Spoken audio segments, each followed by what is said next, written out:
Vipers Voices, and it's the end of the first match of Season 4 of the DP World ILT20, and it's a victory for the Vipers by 4 wickets against the Dubai Capitals, against the side that of course beat the Vipers in the final in Season 3. The Vipers winning the toss, putting the Capitals into bat, and the Capitals ended up with 150, and the Vipers knocked off the runs with 4 wickets in hand in the 19th over. A terrific performance, and one of the keys to that performance was the man sat alongside me, Andries Gous. Congratulations, Andries. Your first appearance for the Vipers, 58 from 36 balls, the only half century of the match. You must be absolutely delighted. Yeah, thank you very much. It's good to when you come into a new team, you almost want to start. You're eager to start well, and yeah, I've done that now. It's nice. It's a nice feeling to get going from the start. So yeah, I'm pretty happy about that. Well, I have to say I was getting flashbacks actually because Andries played, of course, for the Abu Dhabi Night Riders against the Desert Vipers in Season 2, smashed the Vipers everywhere. That pull shot that you played on that occasion, it was out again in force this evening. You timed the ball beautifully, and you picked up length, which was a real key tonight, wasn't it? Yeah, I think it helped keeping before the time.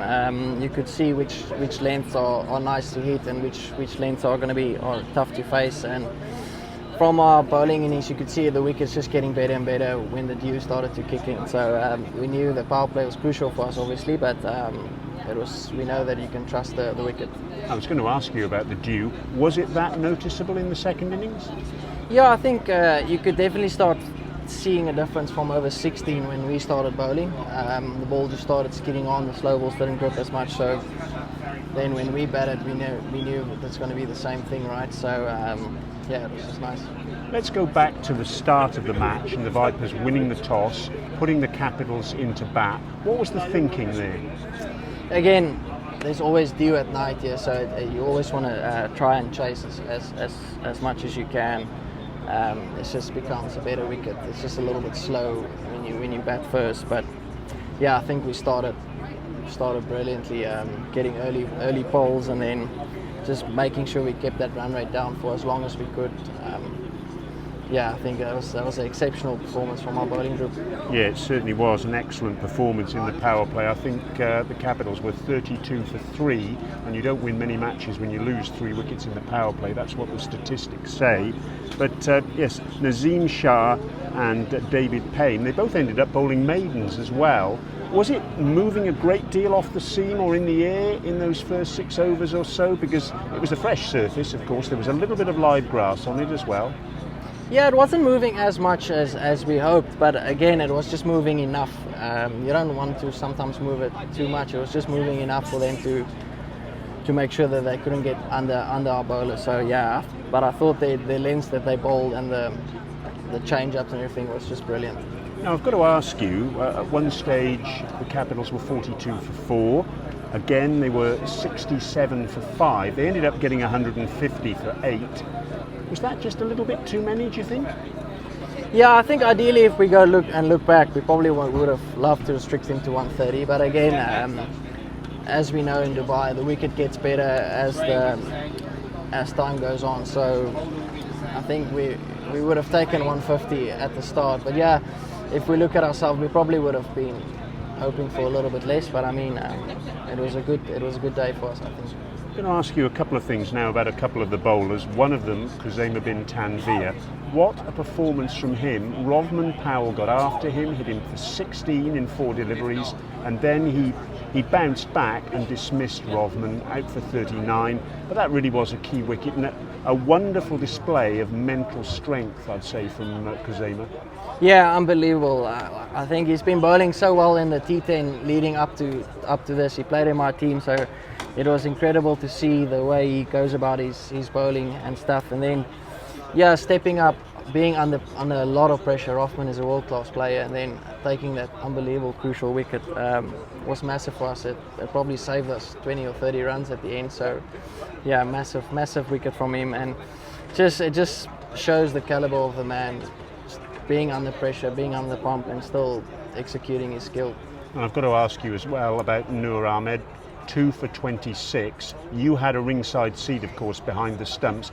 A, how difficult is it for you to keep to a bowler like that? And B, how well did he bowl? Mate, Lewis is world class. Like I don't know which way it's spinning when I'm batting against him. It's just tough. I'm just happy he's on our team. No, but he's truly world class. It's an unbelievable challenge for me keeping for him. I think it'll just make my keeping better. But yeah, it's nice keeping to these world class players and experiencing different looks of bowlers and stuff every time. So it's been an honour. Yeah. Talk to us about your batting. 6 fours, I think, and a couple of sixes as well. How did you feel you hit them?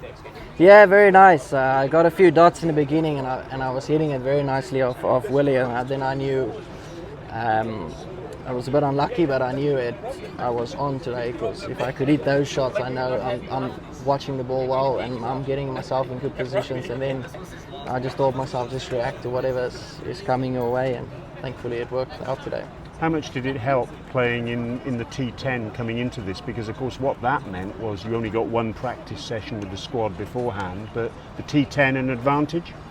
Yeah, I think it gave me some confidence. I finished quite well the last 4 games of the T10, so it gave me some confidence. And then, but I mean, it almost feels like you have so much time now. The T10 was you just got to go from ball 1. So this just felt like more. I could take my time. I could just watch the ball and react, and then whatever happens, you can adjust from it. So it's been pretty cool so far.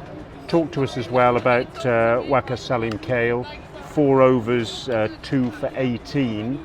He bowled superbly, didn't he, for the Capitals? He was tough to get after, and of course he got you out with his last delivery. Yeah, man, he's been getting me out a lot these days. But no, he's a world-class bowler.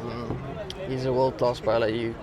Everywhere he goes, he turns up, he performs. So yeah, you got to take your hat off to him, trying to keep us tight for as long. He bowled brilliantly again tonight. It's just a really good bowler as well. 85 for 1, 108 for 2, chasing that 151. In the end, a win by 4 wickets. But I suppose you could argue you guys made it a little bit tougher than perhaps it needed to be, or should we give credit to the Capitals bowlers, because they bowled superbly at the death there as well, didn't they? Yeah, I think it's a bit of both, right? When you need that low total batting at the end, you almost try to get it as quick as possible. So you're always sometimes going to take some risk, and just obviously didn't come off that. But you also got to give credit to them. They stuck to their guns. I think Curry bowled well at the death. So. And it was nice to see Dan just finish it up with his pure class. I was going to say, pace off seemed to be a real key there, didn't it, at the back end? Yeah, definitely. Pace off, again, like we saw when we bowled, pace off in the middle stage was hard, and then it started getting better. And I think as the dew settled a little bit, again, it got slower at the back end. So I think that's going to be crucial for going forward in this tournament to see those change up. And I think you can look at the stats. Change ups are the most economical. So yeah, it's going to be crucial for every team going forward. Forget the struggle though to get across the line in the end. It's 2 points. That's the most important thing, isn't it? Yeah, that's all that matters at the end is making sure we win these games, and then we take these 2 points forward into the next game. Abu Dhabi Knight Riders next in Sharjah on Friday. So there's a bit of a gap now before the next game. Is that something, I guess, with the T10 that you've just come from, you've basically been playing every day, so it'll be a bit of a funny one for you, won't it? Yeah, it'll be nice to take a little bit of rest. Maybe I can get a game of golf in. I've not been able to play some golf for a while now. It's been so busy. But no, look, we've got a lot of games coming up in the next 10 to 12 days, so it's going to be quite busy. I know we have 3 days off, but then it keeps coming quickly. So it's just about making sure we keep ourselves refreshed and ready, and keep us on the park, not off the park. And the positive, I guess, is that you've got the 2 points despite the fact that it wasn't a perfect game from the team. So there's still plenty of room to improve. Yeah, 100%. I think the sky's the limit of this team. We've got unbelievable batting depth, and then our bowling is just, again, we showed tonight how world class it is. So I think the staff and the management, they've recruited beautifully, and we've got a really good side. So we just got to, as long as we stick to our skills and execute our skills, I think we're going to be hard to beat. Great. Andries, thank you very much indeed for your time.